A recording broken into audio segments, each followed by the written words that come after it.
yang kami hormati seluruh jajaran PT Pertamina beserta seluruh jajaran subholdingnya. Pertama adalah saya ingin spill sedikit. Kalau kita lihat di halaman 3, ini ada Pertamina Executive Board, yaitu susunan organisasi. Bapak izin interaktif langsung pimpinan. Nah, sepanjang sepengetahuan saya, setidaknya di Pertamina Patraniaga itu ada komite, betul ya Pak ya? Ada komite-komite di dalam strukturnya. Betul Pak? Ya, di dalam Dewan Komisaris itu ada komite-komite Pak ya. Nah, oleh karena itu kami minta dilengkapi karena ada komite-komite. Saya pengen tahu komite itu apakah berasal dari, meskipun ini di Dewan Komisaris, saya kira Anda juga pasti harusnya mengerti.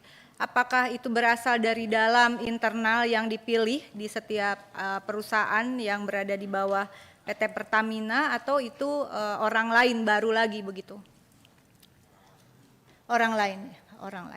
Nah, oleh karena itu profesional, tapi dengan adanya kejadian-kejadian, karena komite-komite ini sepanjang sepengetahuan saya adalah bertugas juga memberikan masukan kepada komisaris, lalu komisaris memberikan masukan kepada direksi begitu, dan mohon ini juga mungkin tidak pada Anda, tetapi ini menjadi pengetahuan kita semua.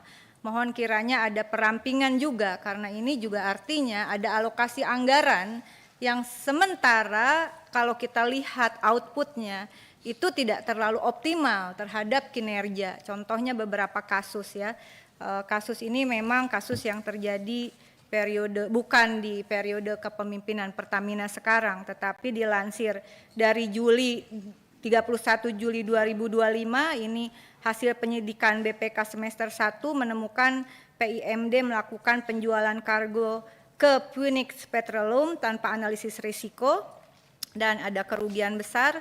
Tanggal 9 September 2025 KPPU juga sedang mendalami kelangkaan bahan bakar minyak non subsidi yang terjadi sejak akhir Agustus 2025, itu juga penting, cukup menjadi perhatian apalagi ketika kondisi tidak kondusif. Lalu 9 September Kejaksaan Agung memeriksa sejumlah saksi dalam kasus korupsi tata kelola minyak mentah dan produk kilang Pertamina yang sebetulnya dalam berbagai rapat telah kami ingatkan.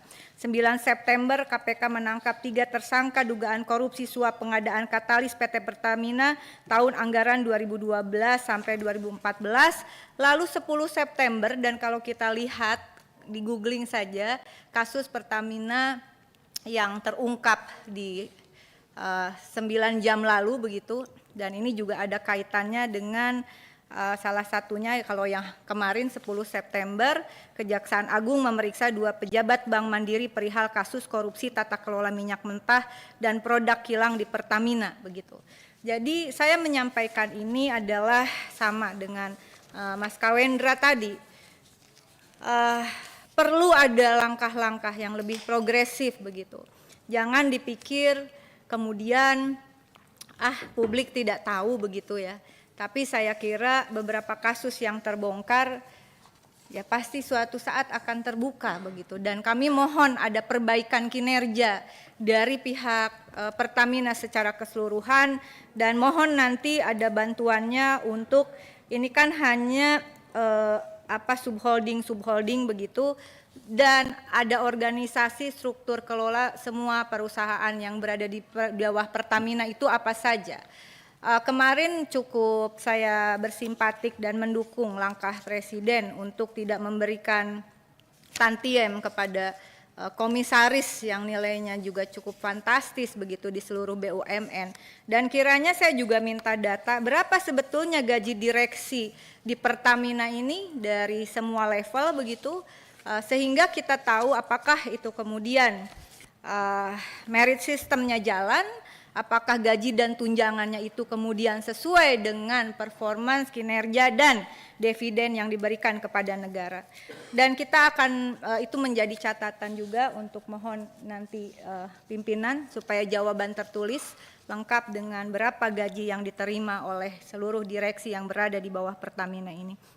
Kemudian halaman 8 ini slide halaman 8, kontribusi Pertamina bagi Indonesia melalui penerimaan negara dan lainnya dari tahun 2022 begitu. Dan kalau kita lihat kontribusinya itu adalah paling besar dari sisi pajak penghasilan pertambahan nilai yang biru tua gambarnya, dan kemudian yang hijau adalah dividen, PNBP yang biru muda. Nah, saya ingin menyatakan kalau penghasilannya dari bayar pajak, orang jualan pecel lele di pinggir jalan aja itu bayar pajak begitu. Dan kalau misalnya PNBP, puskesmas saja itu kena PNBP. Untuk perusahaan negara sekelas Pertamina, maka izinkan saya justru lebih fokus pada dividen. Dividen yang diberikan dengan keuntungan 382,4 triliun pada tahun 2022, sesungguhnya dividennya hanya 2,9 triliun ke negara. Kemudian 2023 360,8 triliun, dividen 14,0 triliun, kemudian 400,018 triliun di 2024 naik begitu, tetapi dividennya turun ini pimpinan. Di halaman 8, hanya 9,4 triliun, turun dari 2023. Ada apa ini? Lalu kemudian dengan kepemimpinan baru dari Pak Simon, menurut saya dalam kurun waktu yang singkat ini, dari sampai Juli itu ada kontribusi Pertamina yang tergabung dari pajak PNBP senilai 225,6 triliun, itu bisa berkontribusi 42,1 triliun. Luar biasa menurut saya. Ini pencapaian dan kita tidak bisa melihat gelondongan semuanya kontribusi. Tapi begitu kita detailkan ke dividen, maka jajaran mungkin direksi yang ada sekarang ini telah membuktikan kinerja yang cukup baik dengan dividen mencapai 42,1 triliun. Saya mengapresiasi untuk langkah ini. Dan kemudian lalu saya kira ini menjadi catatan kenapa 2024 naik pendapatan Pertamina tapi dividennya turun jadi 9,4. Sekali lagi ini merupakan hal penting. Dan kemudian di halaman 17 begitu. Dan ini sambungan dari penyaluran produk PSO, penugasan langsung negara meliputi solar, minyak tanah, Pertalite, LPG, tabung gas 3 kg. Dan akan bersambung dengan halaman 17 terkait subsidi tepat sasaran ya, dengan menggunakan aplikasi namanya aplikasi subsidi My Pertamina. Tapi pada kenyataannya tadi sudah diungkap oleh beberapa teman begitu. Memang harus diakui tidak tepat sasaran. Saya ingin menyampaikan suatu hal yang mengingatkan setidaknya bagi diri saya sendiri. Yang namanya subsidi itu adalah amanat konstitusi bahwa negara memelihara fakir miskin dan anak terlantar begitu. Nanti ada undang-undang fakir miskin dan seterusnya. Negara memberikan subsidi ini adalah untuk mereka yang berkategori miskin dan tidak mampu. Dan itu sudah ada parameternya. Ketika My Pertamina tadi dikatakan, asal orang ngasih bukti KTP, asal orang kasih NIK begitu, menurut saya ini yang mengakibatkan anggaran subsidi itu menjadi bengkak. 2022 dengan dividen yang diberikan 2,9 triliun, negara menyumbangkan uang ke Pertamina untuk subsidi itu 115,6 triliun begitu. Kemudian 2023 dengan dividen 14 triliun, negara memberikan subsidi BBM dan LNG itu 95,6 triliun. 2024 dengan dividen yang diberikan ke negara 9,4 triliun, negara memberikan anggaran melalui penyaluran untuk BBM dan LPG-nya 113,3 triliun dan 2025 113,7 triliun untuk subsidi BBM senilai 26,7 triliun dan LPG 87 triliun. Dan ini adalah sumbernya uang pajak rakyat itu ya. mayoritas penghasilan negara kita adalah dari pajak. Dengan demikian, masalah tepat sasaran ini sebetulnya kita sedang berbicara, Bapak yang sedang makan kue, ini adalah untuk haknya fakir miskin, Bapak. Jangan sampai tidak tepat sasaran. Jangan, karena hak fakir miskin itu adalah amanah dari konstitusi, tetapi juga amanah dari ajaran setiap agama. Tidak boleh hak fakir miskin itu tidak sampai pada mereka yang berhak. Sepakat ya mungkin semuanya? Kalau tidak sepakat nanti kita diskusi lebih panjang kenapa haknya fakir miskin itu tidak boleh salah sasaran. Padahal di sisi lain aplikasi subsidi tepat My Pertamina ini juga ada kasus korupsinya yang sudah dibongkar oleh pihak penegak hukum begitu. Sehingga menurut saya adalah segera kita berkoordinasi, sepakat dengan Ibu Neti tadi bahwa data penerima subsidi BBM, LPG, solar atau mungkin nanti ada minyak tanah begitu untuk kepentingan tertentu, itu datanya harus terintegrasi. Pertamina itu saya sudah pernah mengungkap di sidang berikut di sebelumnya begitu, bagaimana pembiayaan aplikasi Pertamina My Pertamina tepat sasaran ini berkolaborasi dengan Telkom, lalu ada indikasi pembiayaannya itu ngutip dalam tanda kutip dari pemilik SPBU. Ya, itu kita bisa berdebat dan saling membuka, tapi tidak di forum ini menurut saya kepanjangan. Nah, jadi menurut saya adalah perbaikan dari data penerima subsidi yang terintegrasi dengan data-data yang lain. Karena ini ada triliunan uang rakyat yang dititipkan ke Pertamina. Sementara dividen keuntungan yang diberikan Pertamina itu kecil sekali. Ya, kecil sekali. Jangan bilang kami menyumbang pajak besar. Pak, semua orang semiskin apapun bayar pajak, Pak.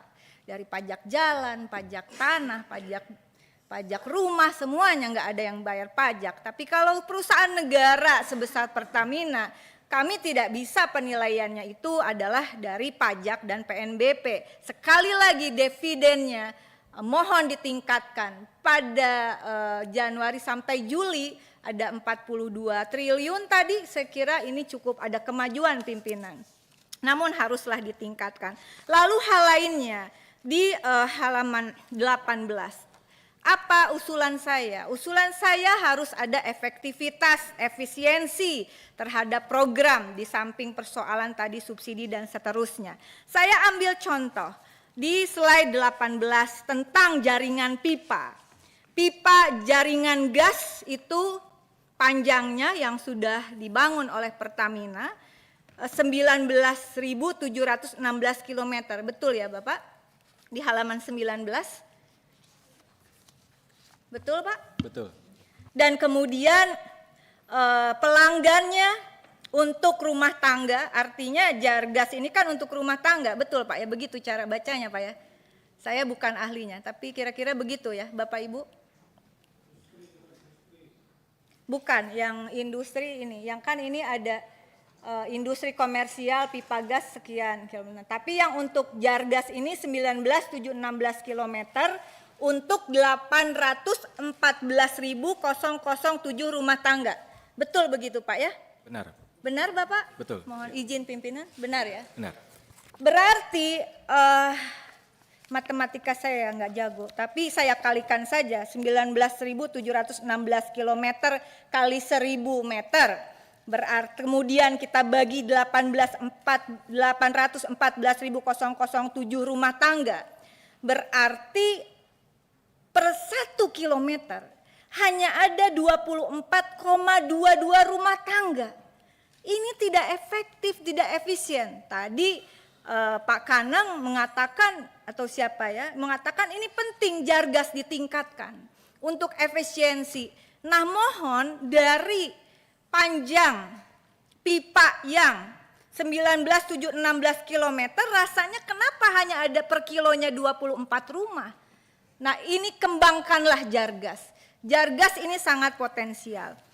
Lalu kemudian pandangan saya yang juga penting saya ungkapkan di sini adalah misalnya ini panjang lah cold storage tidak di bawah patra niaga lagi, lalu ada shipping harus sewa patra kepada shipping sekarang dan seterusnya. Tapi yang saya kira penting adalah di halaman 16 tentang industri hilir. Hilirisasi itu bukan hanya nikel. Hilirisasi itu bagi kita harus kita pahami adalah turunan juga dari minyak dan gas begitu.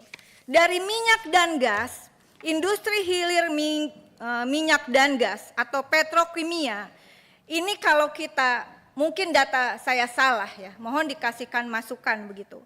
Itu lapisan-lapisannya, industri hilirnya adalah untuk feedstock atau bahan baku sekitar 6 jenis industri.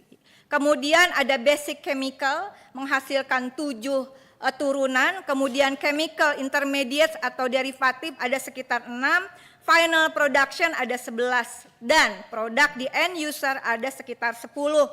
Minyak mentah dan gas alam itu untuk lebih mungkin karena saya live supaya juga publik cukup paham. Dengan adanya hilirisasi, maka ada produk nilai tambah. Turunannya adalah contohnya hafta, olefin, aroma tematik. Turunan dari bahan kimia dasar ini adalah plastik, aspal, tar, bahan kimia industri termasuk bahan baku farmasi. Sekalian saja ada titipan pesan dari industri BUMN farmasi melalui pimpinan saya mengingatkan lagi bagaimana farmasi BUMN meminta bantuan agar bisa bersinergi dengan Pertamina untuk bahan baku industri farmasi kita. Mohon menjadi catatan. Kalau ini bisa ditingkatkan saya kira ada nilai tambah. Pertanyaannya dan mungkin kasih data dari lapis-lapis turunan atau petrokimia dari migas itu mana yang sudah digarap oleh Pertamina begitu. Dan kalau kerjasama dengan siapa? Dikatakanlah ini limbah begitu, tapi sebetulnya bukan benar-benar limbah sampah yang dibuang, tapi sebenarnya ketika dikelola itu menghasilkan turunan-turunan yang bisa meningkatkan pendapatan Pertamina bukan dari bayar pajak dan PNBP, tetapi dividen dari peningkatan nilai produksi nilai tambah ini saya kira menjadi penting. Itu beberapa catatan dan masukan dari saya. Sekali lagi saya mengapresiasi ada peningkatan dividen yang cukup tajam meskipun baru beberapa bulan direksi ini bertugas, namun sama dengan yang lain mari kita lebih waspada, lebih hati-hati dan semoga kita semua termasuk kita yang ada di Komisi 6 selamat sampai akhir masa jabatan. Terima kasih. Wallahul muwaffiq ila aqwamit thoriq. Wassalamualaikum warahmatullahi wabarakatuh.